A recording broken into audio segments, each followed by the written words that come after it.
Good afternoon, and welcome to the Voice of Wisdom.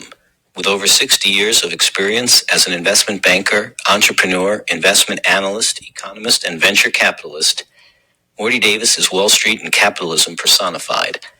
The over 400 companies for which he has raised more than $3 billion over the years have created a countless number of jobs and exciting new products. Through the Voice of Wisdom, Mr. Davis explores, analyzes, and debates the most topical, political, economic, and social issues facing our world today. Joining Mr. Davis today for discussion on the first few days of the second Trump term as president is Len Carter. Len is an investment banker, business consultant, and private investor. And now, Mr. Davis and Mr. Carter. Hello again. Great to be back with you. It's Wednesday, 6:30. I await with excitement and enthusiasm being back with you every Wednesday at 6:30. I wish I could devote more time to talking to each one of you individually. Most importantly, not about the news, because that's interesting, exciting, stimulating, but really has very little to do with improving the mood of the people that I'm talking to, or the anything that's going to make you a lot happier. Because, as I point out every week, the current events, what makes the headlines, are bad news. Good news doesn't make the headlines. I once had a group of guys that came in with a business plan, and they were going to do a news media offering of good news. And I just did a brief survey poll of how people feel about that. And I told them I won't do it because the feedback I get is the kind of announcements they would be making. They told me, they defined some of them or described some of them, is not compelling in the sense that it would draw an audience. And if you don't draw an audience, you don't attract the dollars of advertising. So I turned it down. I don't know if it ever came public. I didn't notice if it had. I'm not aware of any major media outlet that's all good news, Maybe there's, I don't know, are there 6 women that do that show with Whoopi Goldberg? The View. What? The View. Yeah. Is that good news? I don't think so. Because they discuss the same aggravating things. Right. That we do. Yeah. So, again, the bad news was, the highlight was Jimmy Carter, our 45th president, 44th president. What number president was he? One of those. 39. What? 39th president. Our 39th president passed away.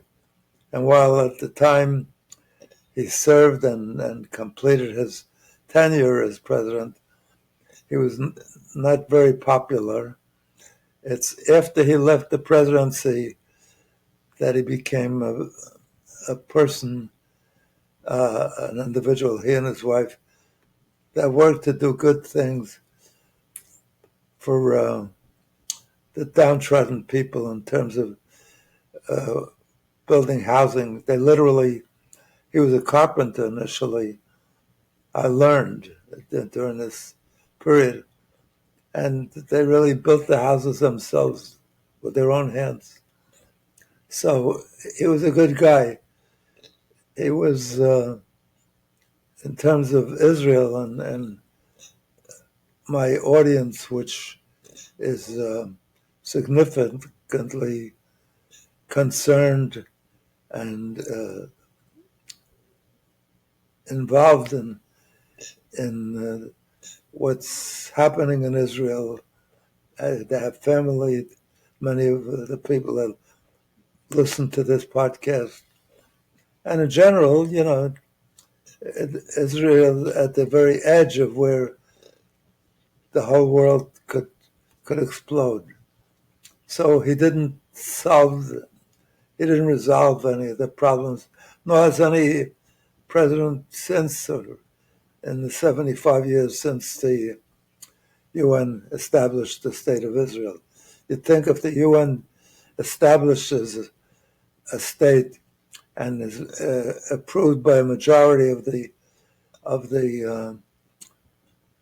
members of the states, of the countries, not so much states, of the member countries, that once they approve it, they would defend their actions and do what's necessary to preserve to ensure that decision.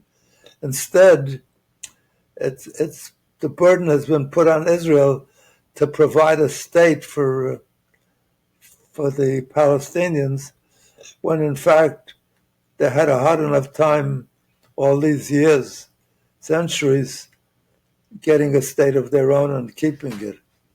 They've had a state a number of times of Israel, and it's always been taken away from them or overthrown by the Romans, by the Greeks, by the Arab countries.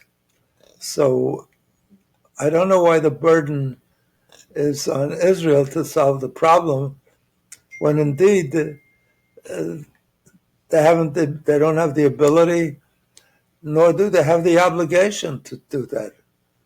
Because the claim that the Palestinians once had a state and they should get it back because Israel occupied it.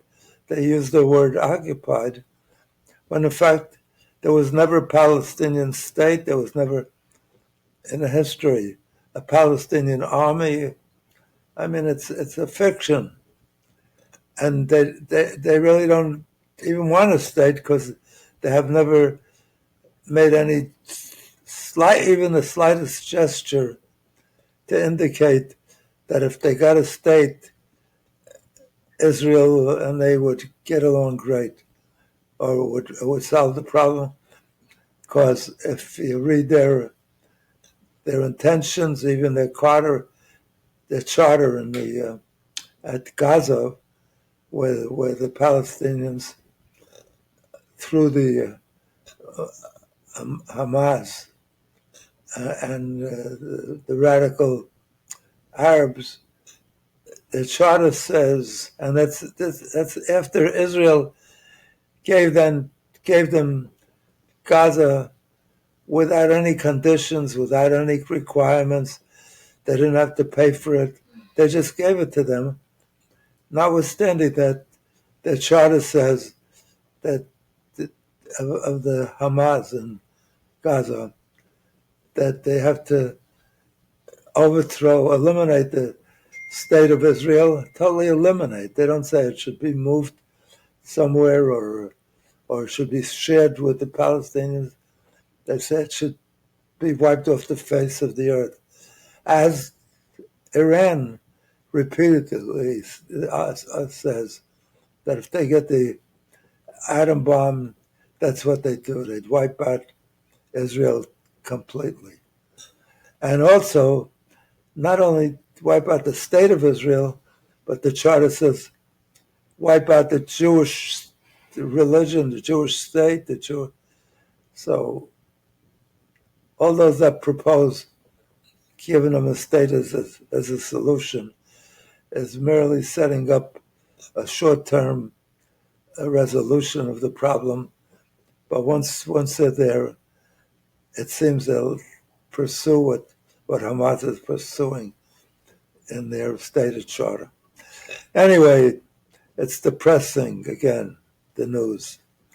So while we lost one Carter this week, the great news is we have Carter back. Len Carter is back with us. And hopefully he'll be around for at least the length of time, the 100 years that Jimmy Carter managed to survive. And by that time, I think we'll have the ability to keep people alive if they stop eating all the junk food. And maybe by then we'll realize that's the good food and they'll start eating junk food because they'll always realize things they thought were bad are good and things that are good are bad. yeah, like chocolate was That's right. considered bad. That's right. Coffee was considered bad. Right. It lengthens your life. even taking a swig of... They used to say that wine was good. Now it's bad. It's turned bad again? Yeah. Why? Just recently, FDA wants to have warning labels on all alcohol. Any alcohol they're saying is bad. Any.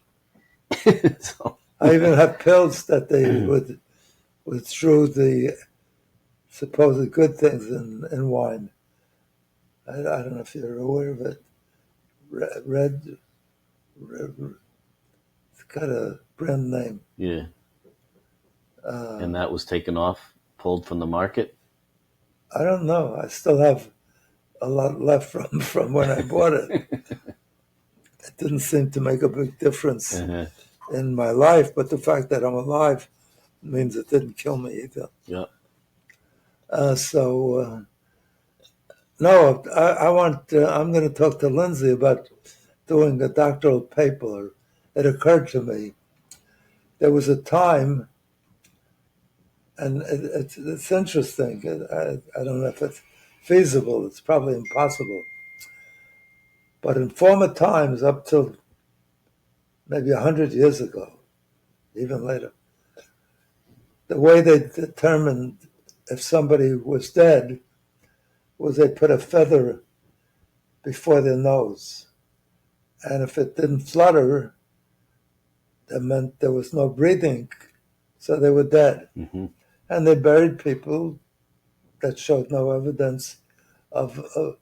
Since then, some doctor or doctors magically determined that doesn't necessarily mean you're dead, because they've managed after that to keep people alive after that, and not only keep them alive, but now they keep people alive for maybe a quarter of a lifetime if they do a heart transplant or a pig's heart.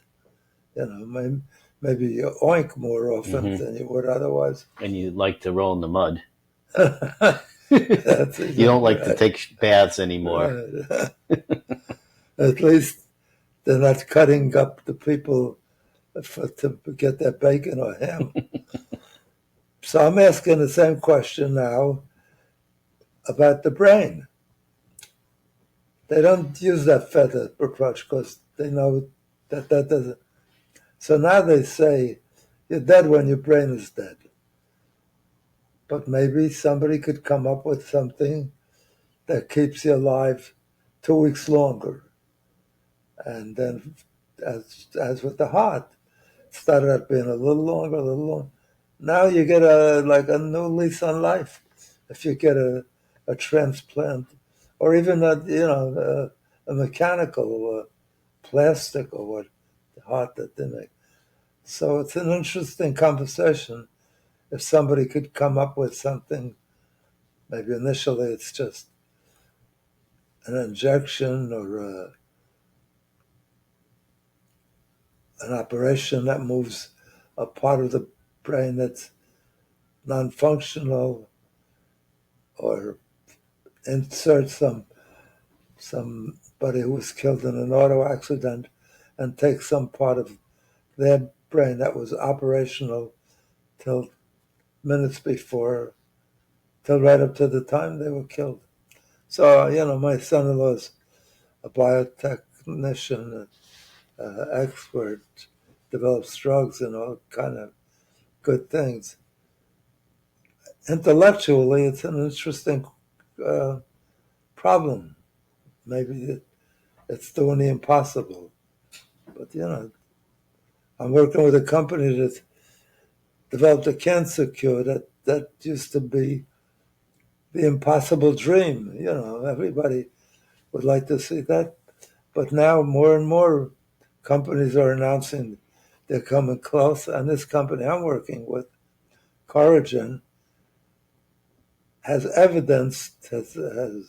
demonstrated that they have a procedure that eliminates chemotherapy, surgery, and within 2 or 3 months, at most a little longer, the cancer is gone by taking something in your blood, one gene or one cell that protects the cancer, acts as a shield to the cancer. And once they take your blood out and re-engineer that cell or that, what's the other thing I just said, cell or... It's gene edited. It's gene modified. The T-reg The gene. cells are modified. Yeah, the gene or the cell. Right. Anyway, enough depressing talk, because whenever we talk about that or politics or the state of the world with all the wars and pandemics and so forth, it's just too depressing with all the little children that are killed in so many countries, innocent, harmless children, and even grown up young men and young women that are sent off to kill other young men and women who they have no animosity against. And we constantly find faster and better ways to kill more of them. So it's really, civilization is supposed to make us better over time. And all we've learned to do is kill more faster. Maybe we cure more diseases, malaria and so forth. But we have more, especially in the U.S., in the United States, we have more than one mass shooting, mass slaughter, assault, more than one every single day of the year. That's so hard to believe. And we can't get legislation on the major reason for that, which is the ready availability of guns and even mass slaughter guns. What do they call that? A-15s or something. Assault weapons. Assault weapons that can release or shoot maybe 100 bullets within a minute, or even shorter than a minute. And sadly, it's meant for wars, so you kill as many of the young people of the enemy. And now it's still available, those weapons of war that were made strictly for war, they're available to every citizen. So it makes me so depressed and sad and teary-eyed to just think of all the kids at the schools, at the teachers. So every time you get sad, here's a book. Right. Thank you. Let me get on to that, because my goal would be, if I could, just as I want to make my children and my grandchildren, of which I have, thank God, many, I'm really blessed, to live a happier, more fruitful life, more rewarding life.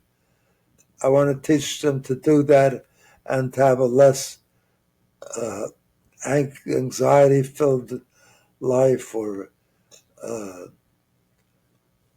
troubling, hurtful life, and to always be upbeat and optimistic about the future.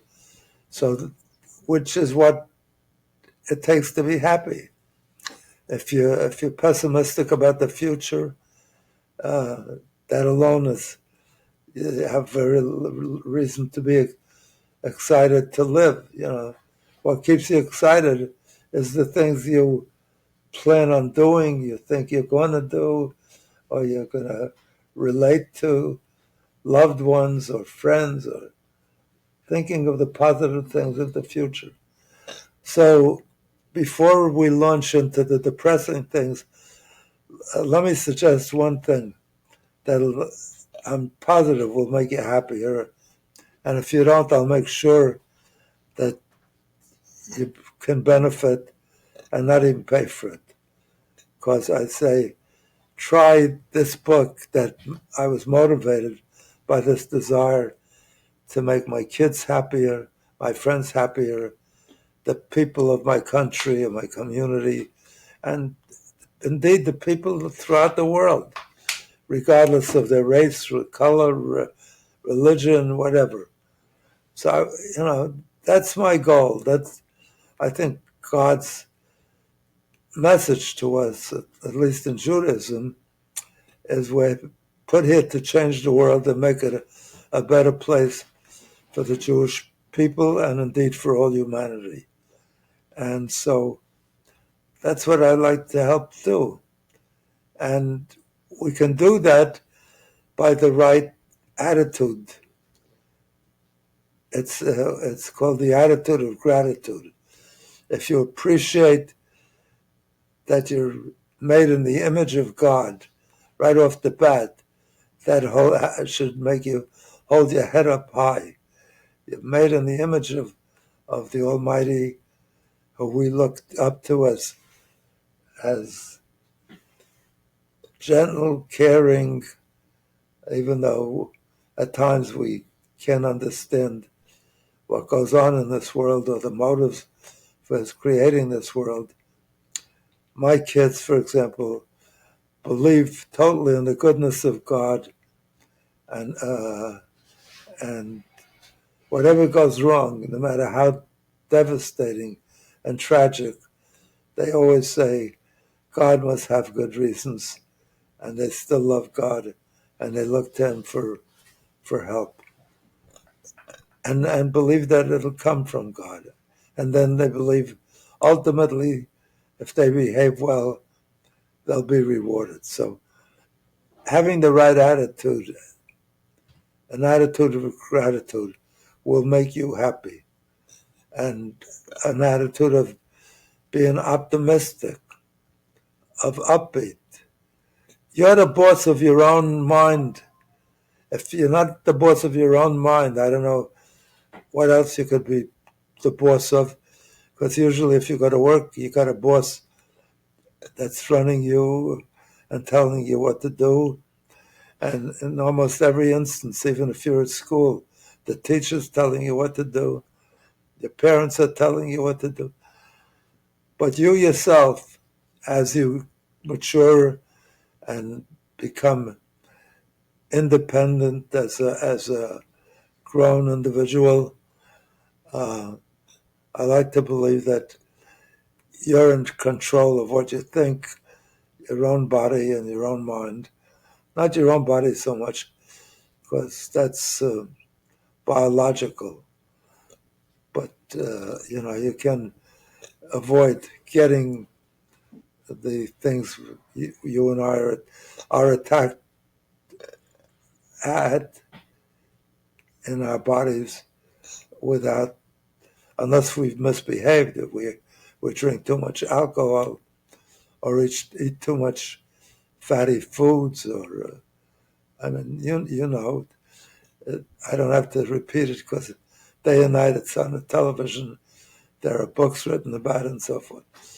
But this book will tell you how to be uplifted, happy. It's 365 pages of ideas, of humor, of jokes, and I'm so sure it'll help uplift your mood, uplift your life, enhance the nature of your existence, that it's the best investment you can ever make.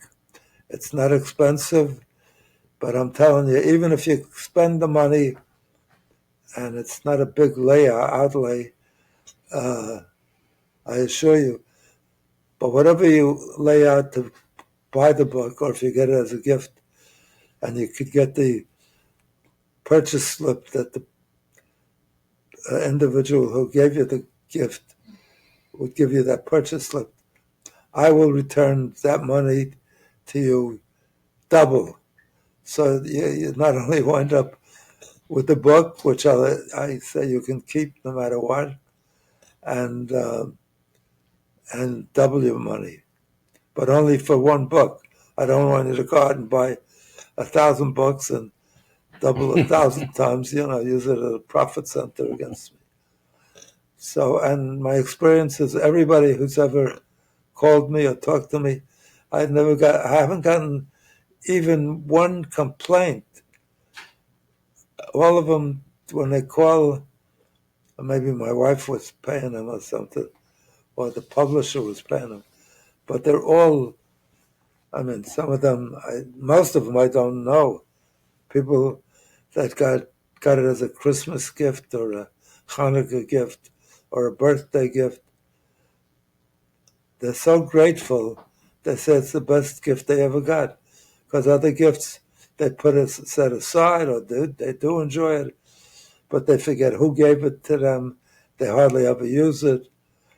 And this is a book they tell me they use all the time, and they're reading it with their wife or their kids or their girlfriend or their fiancé or their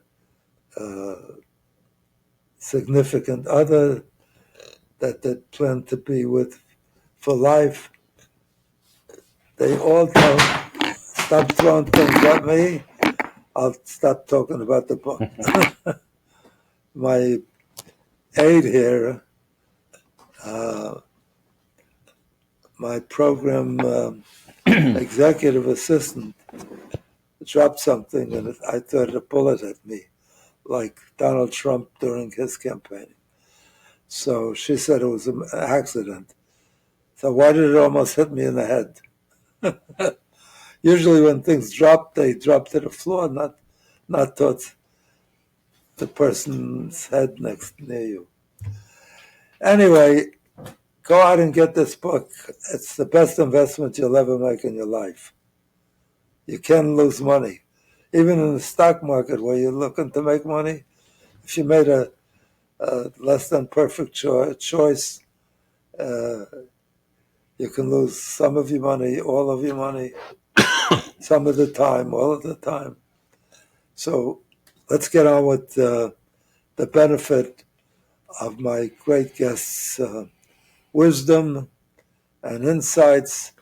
And he makes me happy by, just as you do when you send me criticisms or comments about the podcast, even when they tend to be sort of non-complimentary or disagree with what I believe, it helps me to rethink my position, as long as the call I get is not rude or hostile or just ridiculous because somebody feels so strongly about something and I may have touched on a nerve.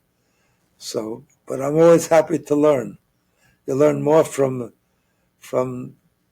the negative comments than from saying, "Oh, I love your program. Oh, you were great." I'm happy to hear that, but I don't learn much from it, except maybe to repeat what I said that week. So Len, give us the benefit. He was, incidentally, as I tell you every time he's here, and we have the privilege and pleasure to benefit from his wisdom and the joy of his delivery and summary of what's going on. He was the top of his class at every school he went to. First at Cornell, he got every award on graduation as an engineer. electrical engineer. There's so many different kinds of engineers. I forgot for a minute what kind of engineer he is. And then at Stanford, one of the best universities in the world, certainly one of the best in the U.S., where he received a master's in electrical engineering and in business at the Harvard Business School, where he graduated at the very top of his class with distinction. So, Len, why don't you bring up the things that you felt bothered you or That bothered me over the last week. Bothered me over the last lifetime, Yes. right? So And bothered, and it's not unique to you because if it's something that only bothers you because you got some pimple that's you have to itch or that itches that you have to scratch or some splinter that you can't get out. You might give suggestions if you had a good experience of how to solve those problems.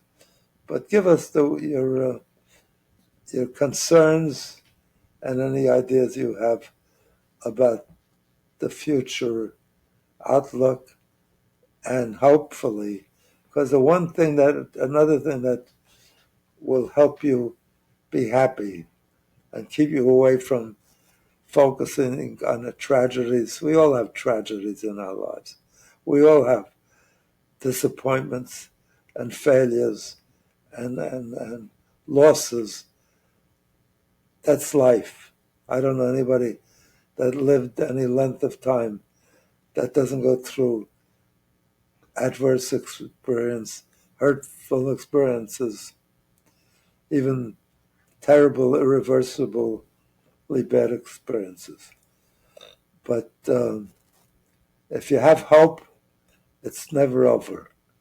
People have, what do they call it, risen from the ashes. How does that proverb go? Anyway, there's a proverb that says rising from the ashes. What? Rising from the ashes somehow. Something like that. Anyway, so maybe you can summarize some of the things we're worried about and we're concerned about, and at the very least, give us some hope, if not solutions. Hope springs eternal. So, a lot of how do we engineer? Hope.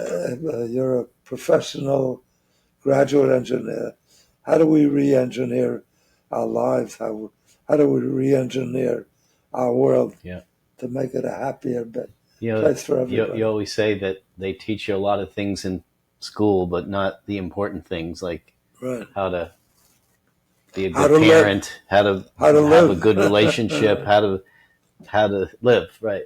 Live and not kill each other, right? How to live in harmony, and how to be happy doing that. So, even with somebody you supposedly love and commit to be with all of the rest of your life because you love her or him so much, we just don't perform consistent with that promise or that dream that we have at the time we make the deal. Instead of debating which books should be banned or not banned in libraries, why don't we debate which or develop better books that make us better people? Oh, that's one of the good news that some people feel Trump has already produced by eliminating the ban on TikTok. Because for many young people, they get all their news on TikTok. We'll see. I mean, he was a big proponent of banning TikTok years ago, and then changed his tune. He was the one that proposed it. Yeah. Correct. So, I mean, we'll see. Right now, the ban is temporary, 90 days, I think. I mean, it's over. Well, the law passed by Congress allows for the president to delay the ban and so that's what's happened. The law that was passed by Congress and signed by Biden still exists, but the president has the ability to delay it for a short period of time to try to find, make a deal. And Trump's all about making deals. If he's pardoned people that killed on January 6th, and he has, I watched one of the officers that was there that day. He says, I was beaten up, literally beaten up by some of the people that participated in that riot. Yeah, I mean, that's a good... And he says, and those people were released. And others of my colleagues, I saw them beaten and killed or commit suicide shortly thereafter and released. So he's so taken aback today. He gave an interview. Yep. He doesn't understand what's happening to this world, to our laws. And then Trump has allowed a bunch of them, and much more than a handful, or much more than a dozen, a significant Well, amount. virtually all have been either pardoned or commuted. All? Yeah. I mean, and there was talk that only the violent, the violent rioters convicted of violent crimes, like beating up this Capitol policeman you mentioned, would be maybe commuted, but not pardoned. Pardoned means you're just all wiped off. It never happened, no blemish, although you still serve prison time. But I don't think very few were not pardoned. Commuted means they just end your sentence at that point. Yeah. But, we saw the only second time in our history where a president serving a second time, non-consecutive second term, Grover Cleveland, the first one in the early 19th century. And I think the question, you asked the question, and we can get into the different things that President Trump's done, but he's done so much in the first day that, you ask what's there left to do. Yeah, what's he going to do the next 4 years? The next 3 years and 364 days before his second term is up. He's a lame duck, right, as soon as he starts. So let's get right into... 4 years? I say 3 years and 364 days left. So he did so much in the first day. Then what is he going to do in the next 3 years? It's a full 4 years. Right. So it ends January 20th again. Yes. So it's 4 years to 4 years, January 20 to January 20. So I said, what's he going to do the next 4 years? Well, less one day. That's why I said 3 years and 364 days left. What's he going to say what you're dealing with when you're dealing with an engineer and a mathematician. Engineering requires a lot of math. Subtraction of one. The rest of us are lucky if we get past 2 and 2.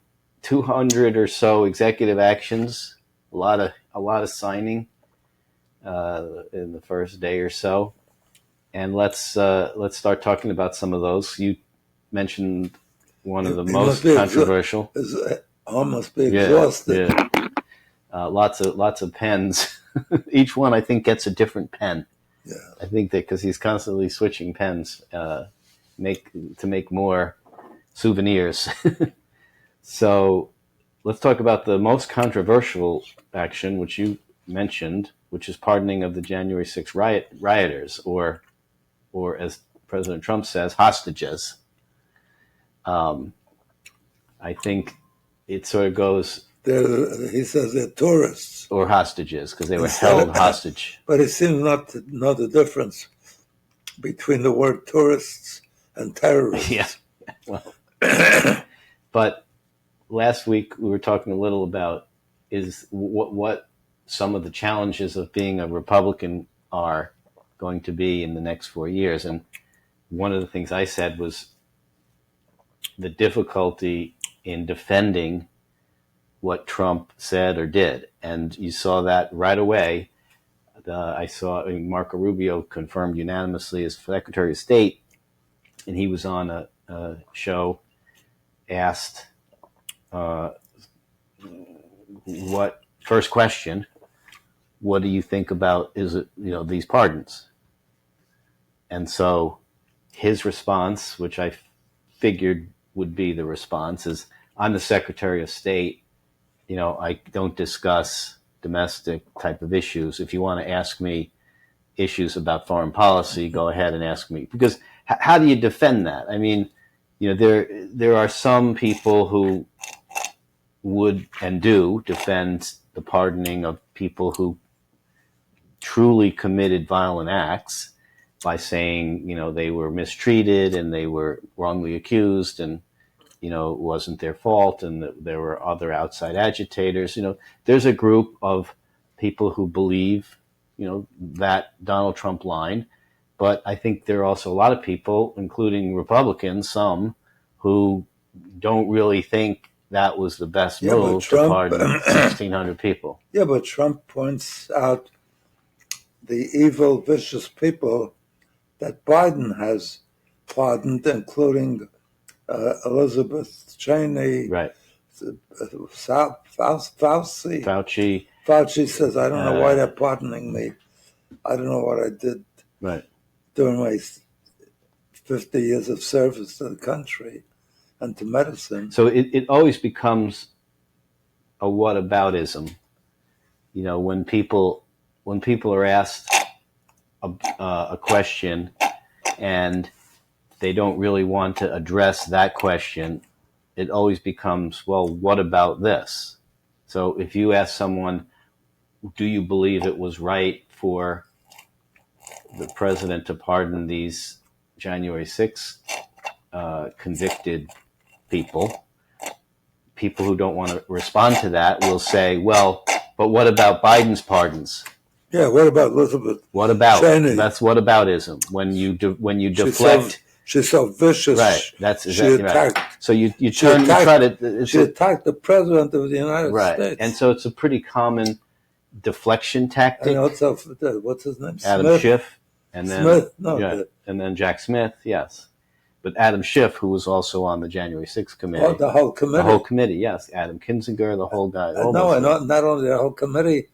All the people who worked on that committee and all the people that testified before the committee, and any officer that testified against the people of that.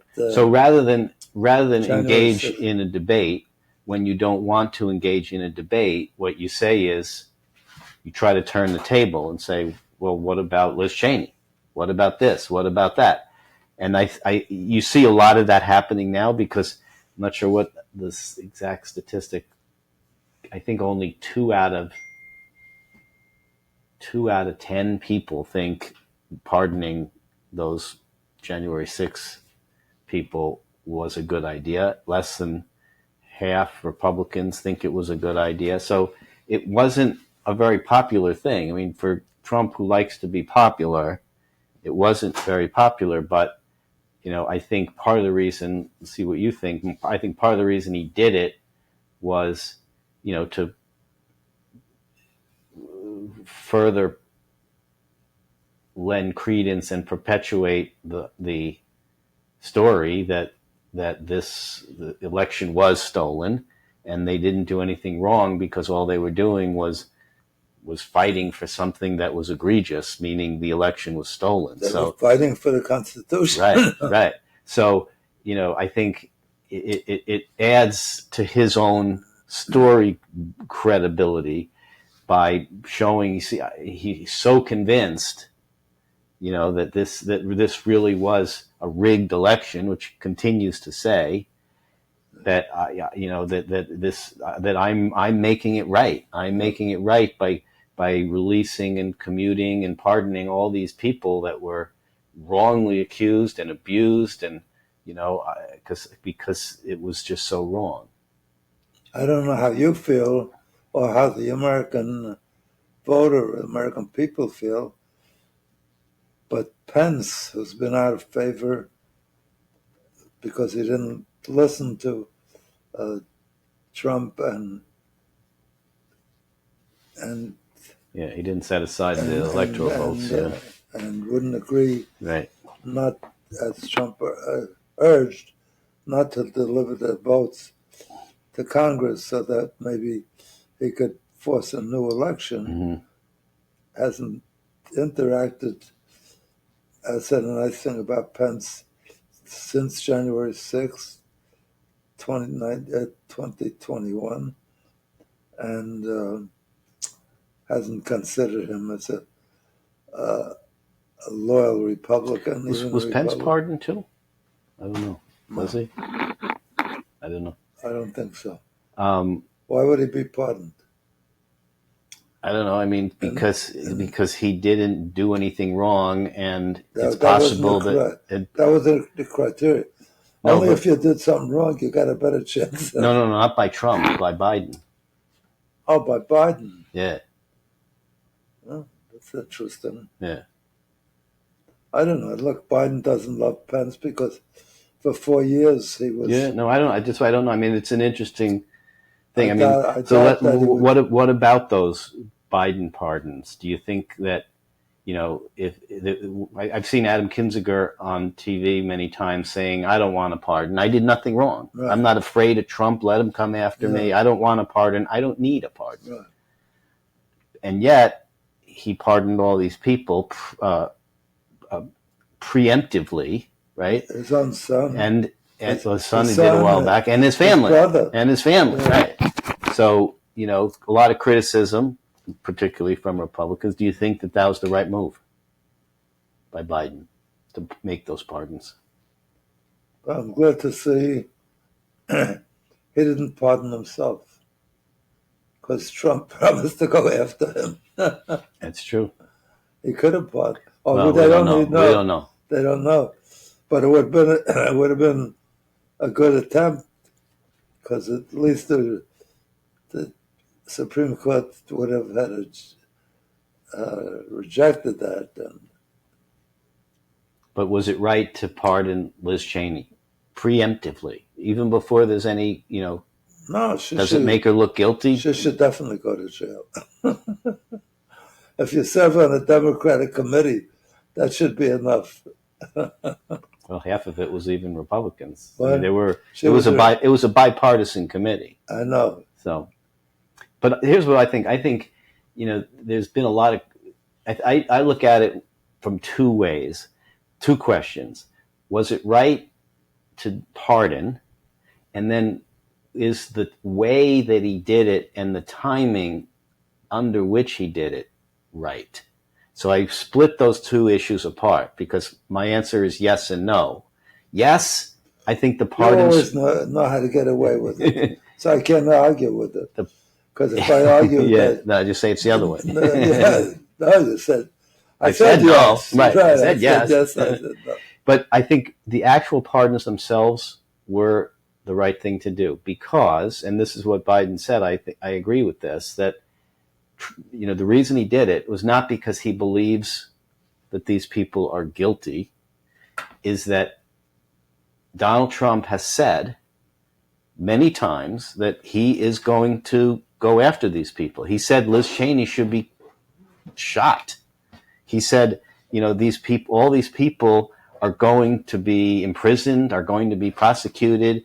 All these January 6th people. But in our system, they get a hearing.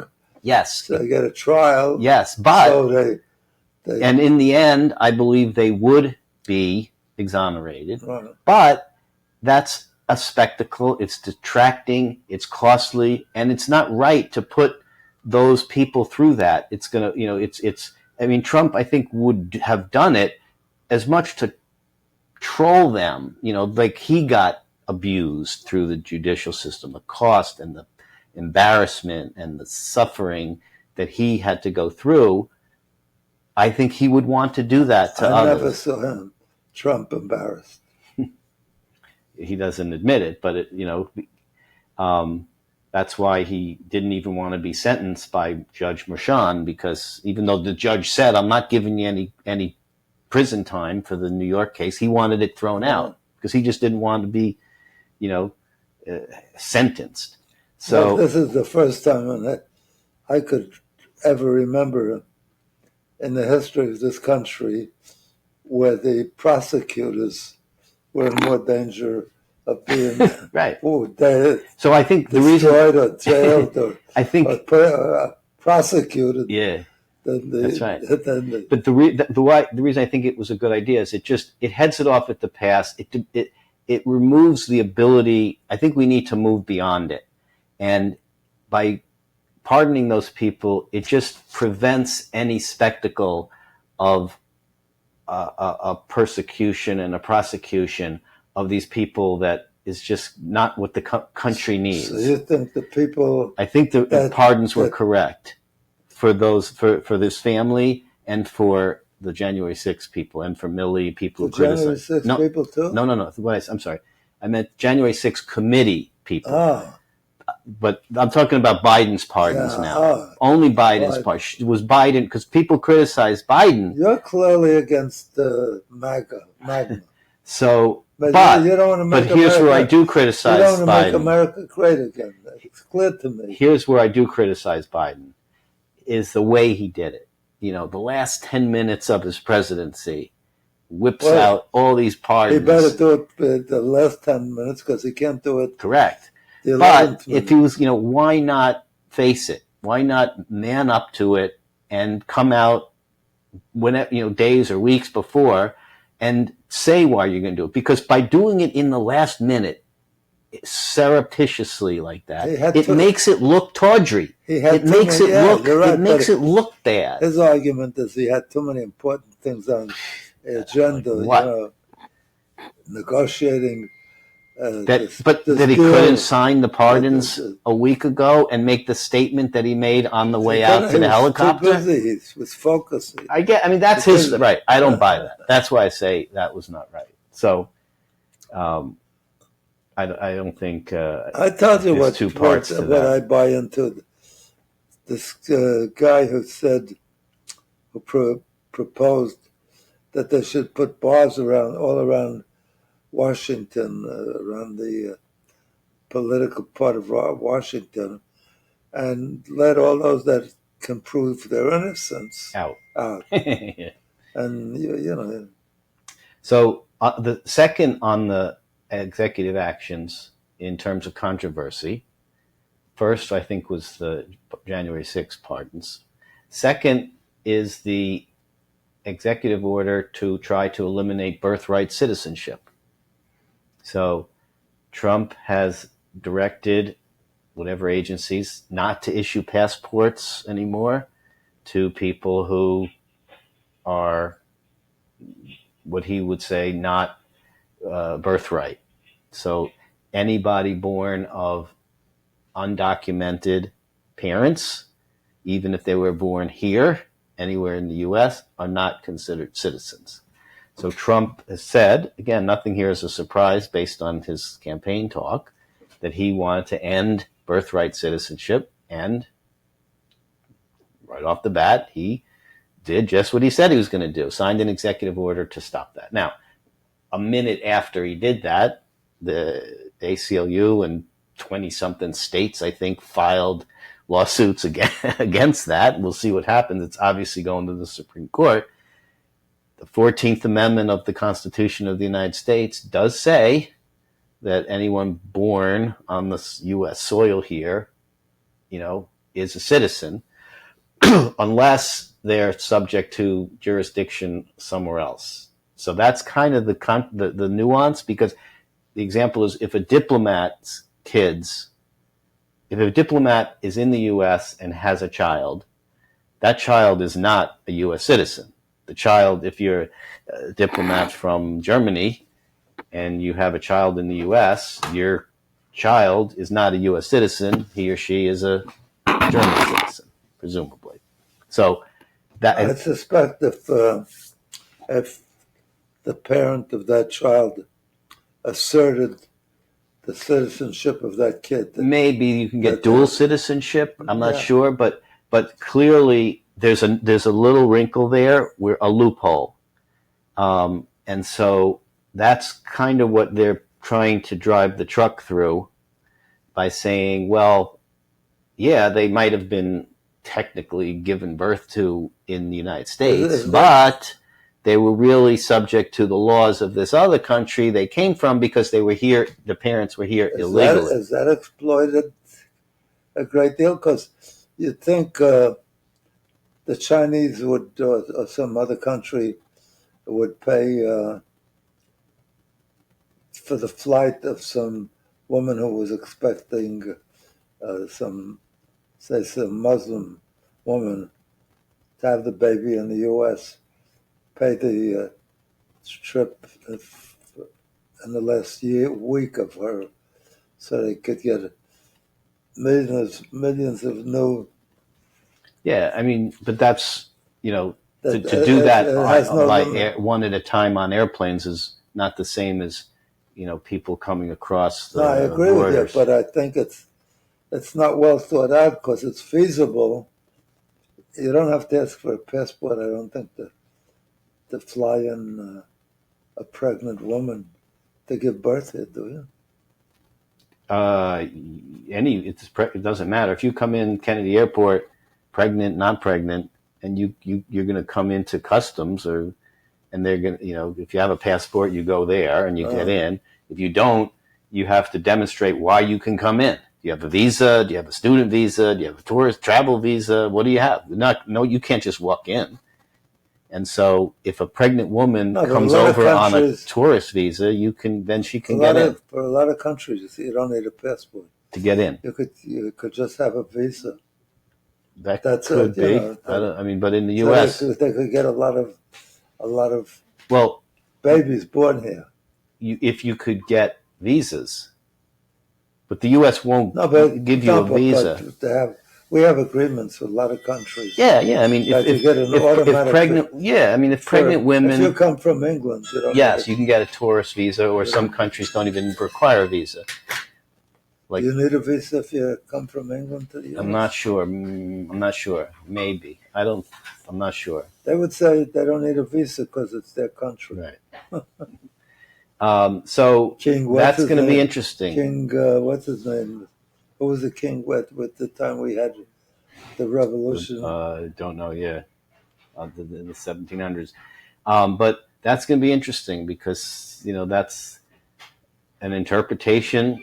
But again, Trump takes a position. I'm going to do it, and now you tell me I can't do it. That's what all these 200 executive orders basically say. I'm going to do it. You tell me, the court, if I can't do it. Yeah, but so many things in the Constitution, when our original forefathers, the originalists, wrote it, left out a majority of Americans. In other words, women were not included. Right. Blacks were certainly not included. Right. It said all right. Right. So that was more than a majority of the Americans. So, and that's why a court today might interpret the 14th Amendment differently than a court years ago or a court in the future. Who knows? I mean, Trump is hoping that the conservatives that he appointed will care more about limiting immigration than the strict words in the Constitution. It may backfire on him because those originalists may read the Constitution and they'll say, well, the Constitution says if you're born here, you're a citizen. In which case it may backfire on Trump and the Supreme Court may overturn his executive order and say, no, you can't do that. I don't know. I don't have the answer to that one. Trump is still trying to prove that Obama is not a citizen because he was not born in America. He was born in Hawaii. And only after Hawaii became a state only recently. If he was born 15 years earlier in Hawaii, he wouldn't be a citizen. Although I'm not sure what the rules on being born in territories of the U.S. are. because Hawaii wasn't a country; it was a territory of the U.S. before it was a state. So I'm not sure what happens if you're born in a territory. Oh, really? Does that count? I don't know. I don't know. Because the Virgin Islands does. It's the not a people do state. vote. Well, and it's also a territory. So, Yeah. are you a citizen? I believe if you're born in the Virgin Islands, It's Puerto Rico. no, Puerto Rico's different. Puerto Rico's its own is a not a state. is a commonwealth of is a territory too. So you are a U.S. citizen if you're Puerto Rico. Yeah, you carry a U.S. passport. Yeah, but Virgin Islands are different. So I mean, we're actually kind of running out of time, but maybe we can pick one more of these executive actions. Which one do you want to talk about? The Paris climate, leaving the WHO, national emergency on energy, or immigration. Some things related to immigration. Which you think is the most? What did he do on energy? So he declared a national emergency related to energy costs, which allows, I guess, authority to make it easier to drill, and ended electric vehicle mandates. Because he thinks that he says he ended the Green New Deal. I'm not sure what that means, but whatever mandates there were for electric vehicles, those are gone. We've been increasing drilling dramatically. We're now bigger producer of oil than Saudi Arabia. Right. So what energy crisis is there? And the price doesn't stop going up. Right. I mean, one of the things that Trump did, which may backfire, is he said many times, within a year, energy prices are going to be in half. When you quantify stuff like that, you could be held, your feet could be held to the fire. Well, and what somebody said is that's going to be very interesting for the midterm elections, right? When they come up with TV ads against the Republicans to try to take the House Congress back. He'll definitely, as he always does, so effectively, come up with a strategy that blames it on the Democrats. Yep. Look, how did he? If you wrote his rise to the presidency and you put it in a book, it would be left off the shelves. Yeah, if it were a script for a movie, a script it would never be made. Yeah, I mean, it would be even as fiction. It wouldn't work. Yeah. So that's true. All right, we can talk more next time, I guess, about some of these other actions and actions. Withdrawing from the Paris Climate Agreement, withdrawing from the WHO, World Health Organizations, well, terminating. I certainly don't agree with some of those. It depends. When you're doing everything, there should be carved out the good things. If there's some bad things in a bill, then Congress should review it. The president should review it. And if it makes sense and a majority of Americans agree, then it should be.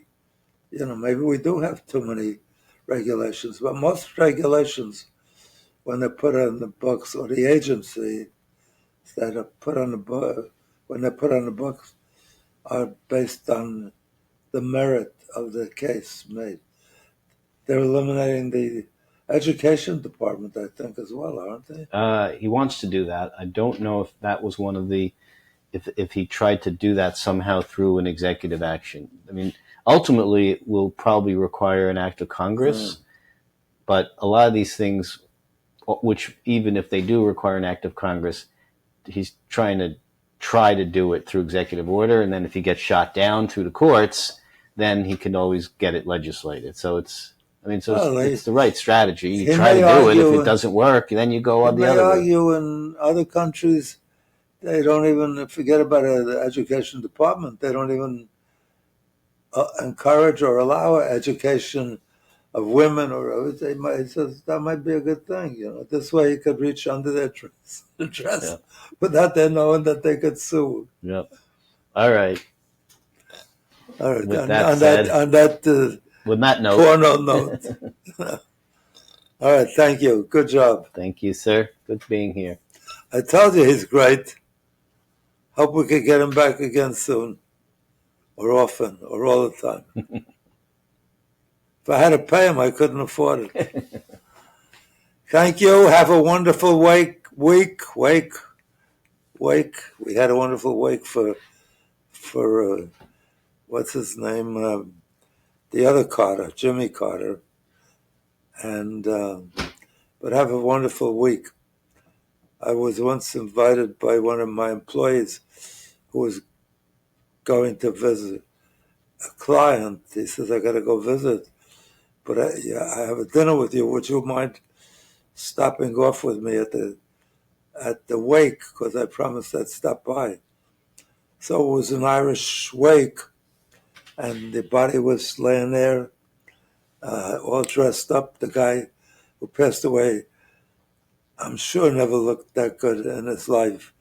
They put on rouge and different kind of coloring that made him look healthier than ever, dressed in a bow tie and a tuxedo. The guy looked like he was ready to go to an inaugural nomination or something.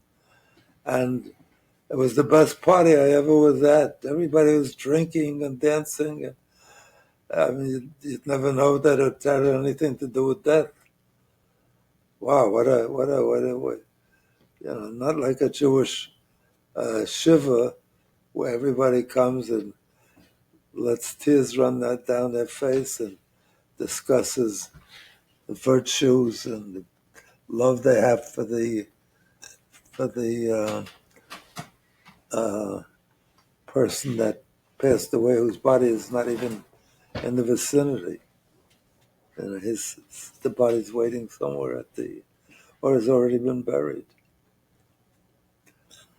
All right. Custom dictates. Yep. Okay, you all have a happy week, have a happy life, have a wonderful every day of your life. Most importantly, good health, outstanding success in all that you pursue, and real inspirational, uplifting, quality happiness for you, all your children, all your loved ones, all those that you cherish. I love you, and I pray that for all of us, every single one of you. God bless, and I hope I see you in good health next Wednesday at 6:30. Bye.